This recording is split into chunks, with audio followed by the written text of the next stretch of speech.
temos uma pergunta do José, e ele pergunta: por que religiosos sacrificam animais,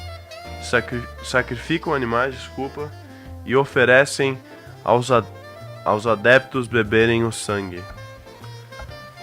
Vamos ler Deuteronômio, capítulo 18, verso 9 a 12.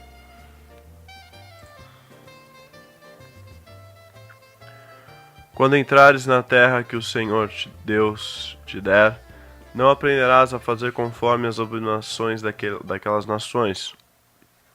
Entre ti não se achará quem faça passar pelo fogo a seu filho ou a sua filha, nem adivinhador, nem prognosticador, nem agoureiro, nem feiticeiro, nem encantador, nem quem consulte um espírito ou adivinhador, nem mágico, nem quem consulte os mortos.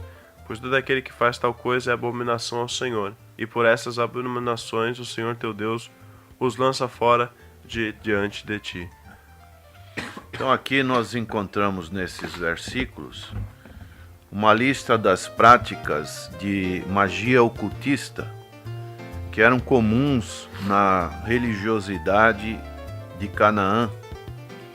E essas religiosidade eram abominações a Deus e proibidas por ele. E dessa maneira, quem pratica essas coisas, como diz o Novo Testamento também, não entrará no reino de Deus. Podemos ler primeira epístola do apóstolo Paulo aos Coríntios, no seu capítulo 10, verso 19 a 20. Mas que digo que o ídolo é alguma coisa, ou que o sacrificado ao ídolo é alguma coisa? Antes digo que as coisas que os gentios sacrificam, as sacrificam aos demônios e não a Deus, e não quero que sejais participantes com os demônios. Então aqui fica bem claro, prezado irmão José. O irmão pergunta por que religiosos sacrificam animais e oferecem aos adeptos beberem o sangue. Porque são pessoas, infelizmente, que estão em práticas condenáveis por Deus. Sacrifícios ao ídolo, como diz Paulo também no Novo Testamento, são sacrifícios aos demônios. Então é suficiente para condenar tudo o que tivesse a ver com ídolos, ainda que eles não fossem nada em si mesmos. Aqueles que participam da adoração aos ídolos têm comunhão com demônios, e aqueles que participam de Cristo não podem ter comunhão com ídolos ou demônios. Infelizmente, são pessoas que precisam de uma grande libertação que somente Cristo pode oferecer. O verso 21 desse capítulo 10 de Corinto, ele diz: não podeis beber o cálice do Senhor e o cálice dos demônios. Não podeis ser participantes da mesa do Senhor e da mesa dos demônios. O Paulo da Silva pergunta: por que os pastores são contra a predestinação?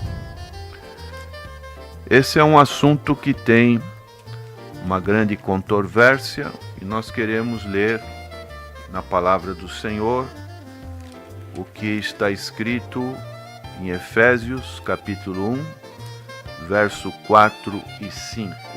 Como também nos elegeu nele antes da fundação do mundo, para que fôssemos santos e irrepreensíveis diante dele em amor, e nos predestinou para filhos de adoção por Jesus Cristo para si mesmo, segundo o beneplácito de sua vontade. Esse texto, como tem outros também, nos diz que nos predestinou para filhos de adoção por Jesus Cristo. Então aqui fala da eleição e também fala da predestinação. A predestinação vem do grego proorizo, que significa decidir de antemão, e se aplica aos propósitos de Deus inclusos na eleição. A eleição é a escolha feita por Deus em Cristo, de um povo para si mesmo, que é a igreja verdadeira. Imaginem os ouvintes se não tivesse nenhum crente na face da terra. O sacrifício de Cristo seria totalmente nulo. Não teria nenhum objetivo. Mas graças a Deus, que desde o Antigo Testamento, porque todos são salvos pela graça, muitas pessoas compõem o que está escrito ali aos Hebreus, capítulo 11. Pessoas que aceitam essa salvação. Então, a eleição, a escolha feita por Deus em Cristo para um povo, para si mesmo, que é a igreja. A igreja é composta tanto de judeus como de gentios. Agora, a predestinação abrange o que acontecerá ao povo de Deus, que são todos os crentes genuínos em Cristo. Deus predestina seus eleitos, eles são chamados. Isso está em Romanos capítulo 8, verso 30. Fala sobre esse chamamento. Espírito Santo nos convence que somos pecadores. E aos que predestinou, a estes também chamou.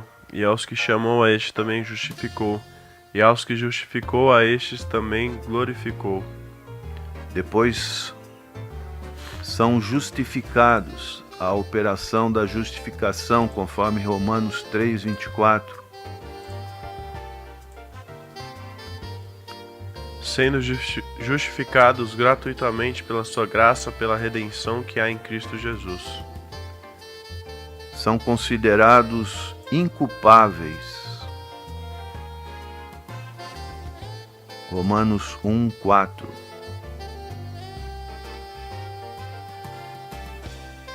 Declarado Filho de Deus em poder, segundo o Espírito de santificação, pela ressurreição entre os mortos, Jesus Cristo nosso Senhor.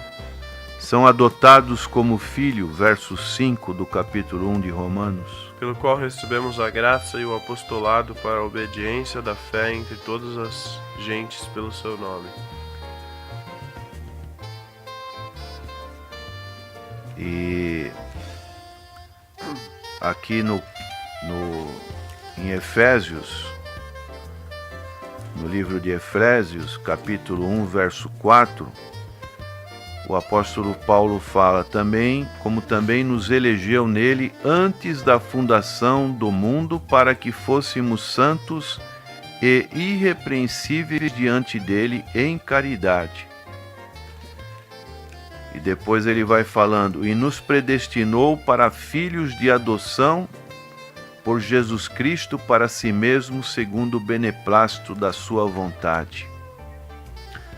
Depois ele vai falar ainda em Efésios 1, 7, em que temos a redenção pelo seu sangue e a remissão das ofensas segundo as riquezas da sua graça. Então são situações em que a palavra de Deus nos coloca, que nós temos essa herança, que é para o louvor da sua glória, para participantes do Espírito Santo. Nós somos criados em Cristo Jesus para as boas obras.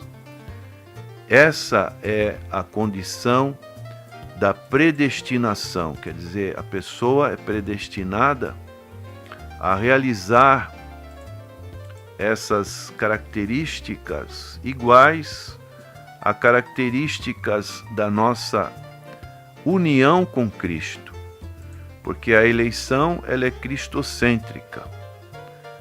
É a nossa união com o Senhor Jesus Cristo.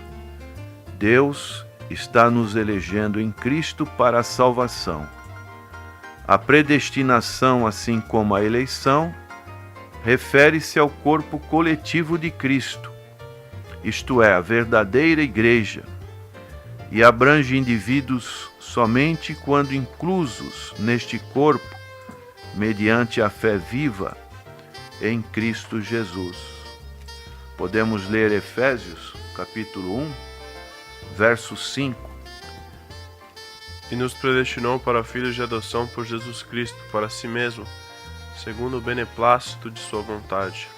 Também o verso 7.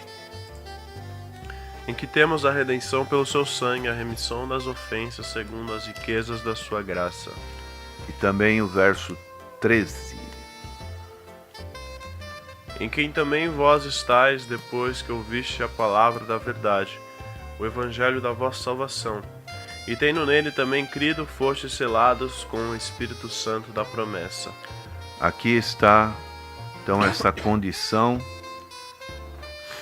neste corpo que é a igreja, e mediante a fé viva em Jesus Cristo. Por isso, é muito importante essa participação no corpo do Senhor Jesus Cristo. Não é possível uma pessoa ter a Cristo e ter uma vida longe da comunhão da igreja. Foi o que o apóstolo Paulo também falou para aquele carcereiro na cidade de Filipos, em Atos 16:31. Crê no Senhor Jesus e serás salvo tu e a tua casa. Que Deus nos abençoe. Amém.